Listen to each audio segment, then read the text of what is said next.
Hi everyone, welcome back to Reimagine Your Story. I am वानी और आपका बहुत बहुत स्वागत है, वेलकम है।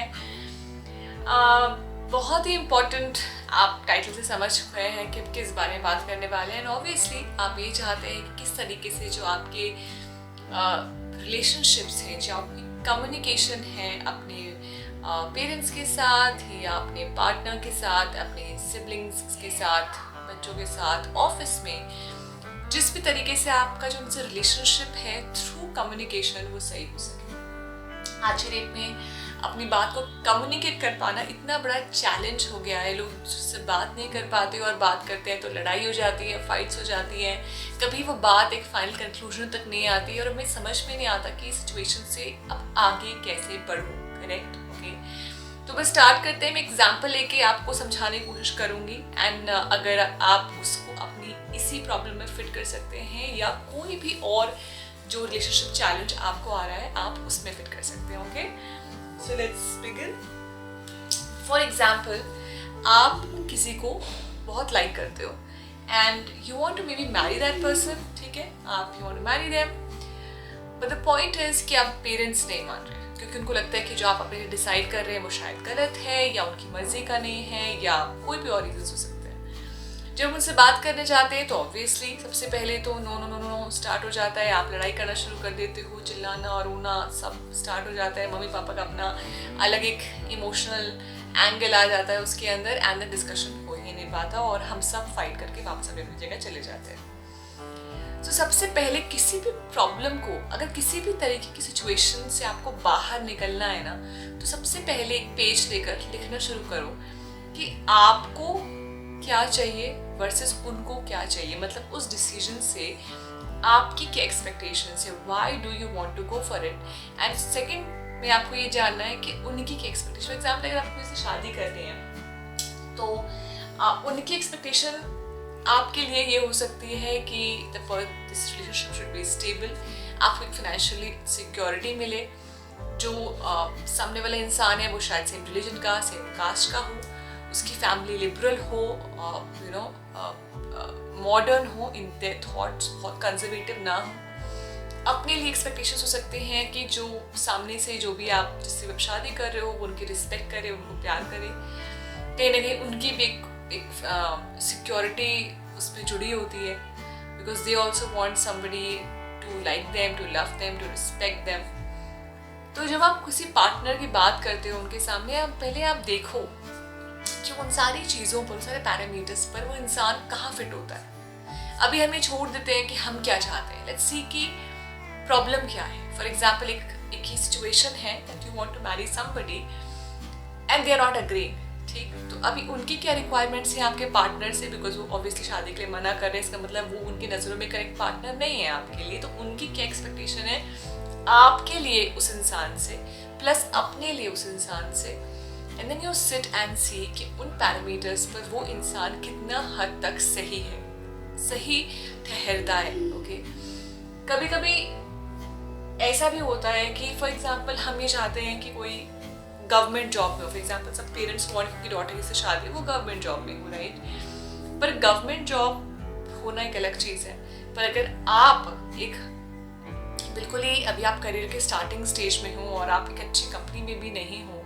और आप एक ऐसे इंसान से शादी कर रहे हो जो गवर्नमेंट जॉब में है, तो वो उसका ईगो अपने साथ लेके आता है एंड प्लस वो आपको क्या वो रिस्पेक्ट दे सकते हैं एज एन इंडिविजुअल कि ठीक है, I am fine, I am doing this, but with you I'm only a husband। मैं वो जॉब का बैगेज लेकर, उसका ईगो लेके घर पे नहीं आता हूँ। तो गवर्नमेंट जॉब होने के फायदे भी हैं पर नुकसान भी हैं। तो जब भी हम किसी बात को लेकर डिस्कस करें ना, तो हमेशा उसके पॉजिटिव्स और नेगेटिव्स दोनों को देखने की कोशिश करें। सिर्फ पॉजिटिव होता क्या है कि जब हम कुछ चीज़ चाहते हैं कि हो जाए तो हम सिर्फ उसमें पॉजिटिव को देखते हैं कि अच्छा अच्छा क्या है, ये बढ़िया है तो ठीक है, ये अच्छा है, ये अच्छा, ये अच्छा, ये अच्छा, हाँ ये है, ये है, ये है, सब सबसे बड़े बड़े बड़े बड़े। What we don't look at is the negative side of it, the cost of it। एक IT कंपनी, फॉर एग्जाम्पल अगर EY का कोई इंसान है या क्या PwC में कोई काम करता है, तो डेफिनेटली उनकी सैलरी अच्छी होगी, पर क्या उनके पास टाइम है आपको देने के लिए, और क्या टाइम की रिक्वायरमेंट एक्चुअली आपकी रिक्वायरमेंट है या नहीं। तो आपकी क्या एक्सपेक्टेशन है वर्सेस वो इंसान उसको पूरा कर सकता है एनी वन, और अगर कर सकता है तो वो किस कॉस्ट पे वो चीज़ पूरी हो रही है। तो ये सारे जो डिस्कशंस होते हैं ना, इसको करना बहुत ज़रूरी है। अगर आप किसी चीज़ के पॉजिटिव्स और नेगेटिव्स दोनों नहीं देखोगे एंड मेंटली और ओके कि ठीक है, I want this positive, that's why I am okay with the negative also, कोई बात नहीं, it's okay, I can find other alternatives, but मेरे लिए ये चीज़ ज़रूरी है। तो ये जो तरीके का डिस्कशन होता है जहाँ पे जो चीज़ें इम्पोर्टेंट हैं उसको लिखकर, उसके बाद हमारे इस इंसान के अंदर क्या वो सब चीज़ें हैं, हैं ठीक है, अगर है तो इसकी कॉस्ट्स भी है, इसकी नेगेटिव्स भी है, हम ओके है इसके साथ, हाँ हम ओके है। इस तरीके से जब आप आगे बढ़ते हो, ब्रेनस्टॉर्मिंग करते हो, तब जाके आप एक ऐसे सोल्यूशन पे पहुंचते हैं जहाँ पे आपको क्लियर होता है कि ओके फाइन, हम सब लोगों को इस तरीके का पार्टनर मेरे लिए चाहिए एंड ये इंसान इसमें फिट होता है या नहीं फिट होता है। नाउ द पॉइंट इज कि हम हमेशा ये कोशिश करते हैं कि ये हमारी बात को मान जाए। कई बार ऐसा भी होता है कि that decision is not good for you. इसलिए कम्युनिकेशन जो होती है एक रिलेशनशिप में, इट्स नॉट अबाउट कि आप अपनी बात को कैसे मनवा सकते हैं, कितने अच्छे से मनवा सकते हैं। इट्स अबाउट कि हम मिलकर बैठ के डिस्कस करके कैसे उस प्रॉब्लम का सोल्यूशन निकाल के वहाँ से आगे बढ़ सकते हैं कि सब लोग को समझ में आ जाए, क्लियर हो गया जाए, एक सोल्यूशन डिसाइड हो गया, इसमें आगे बढ़ रहे हैं, ये इसके पॉजिटिव्स हैं, इसके नेगेटिव्स, सब कुछ सोच लिया, समझ लिया। अब जितना हम सोच सकते थे वो हमने कर लिया है and now I am ready for what ever comes.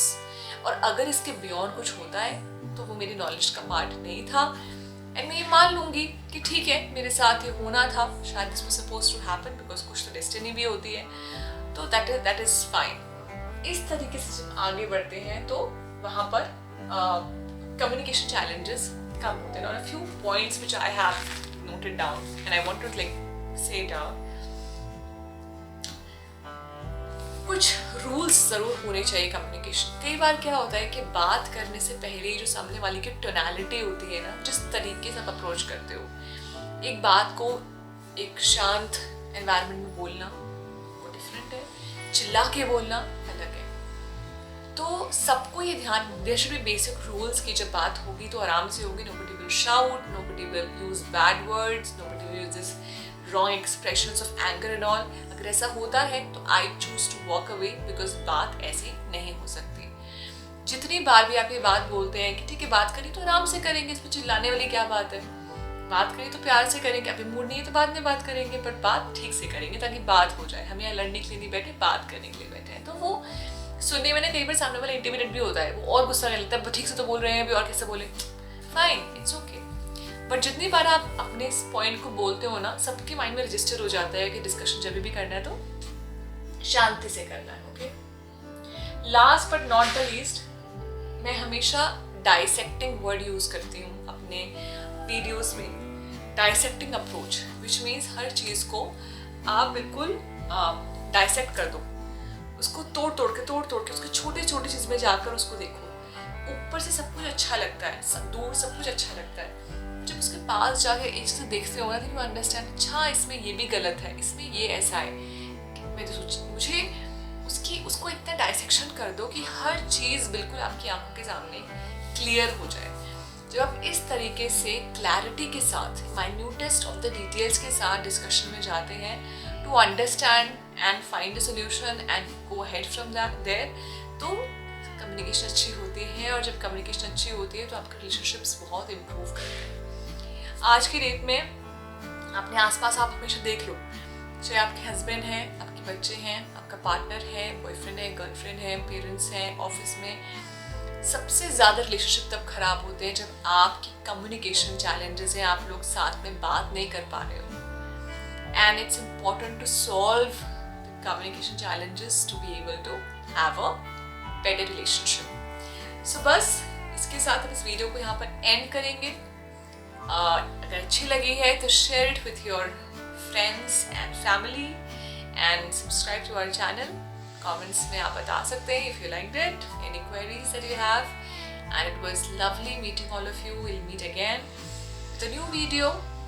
कोई टॉपिक अगर आप you want to say, you can put it on the comments. Otherwise हम फिर से एक ऐसा टॉपिक चूज करेंगे जो बहुत ही commonly you and I are feeling at this point of our lives. तब तक के लिए bye, take care and lots of love to all of you.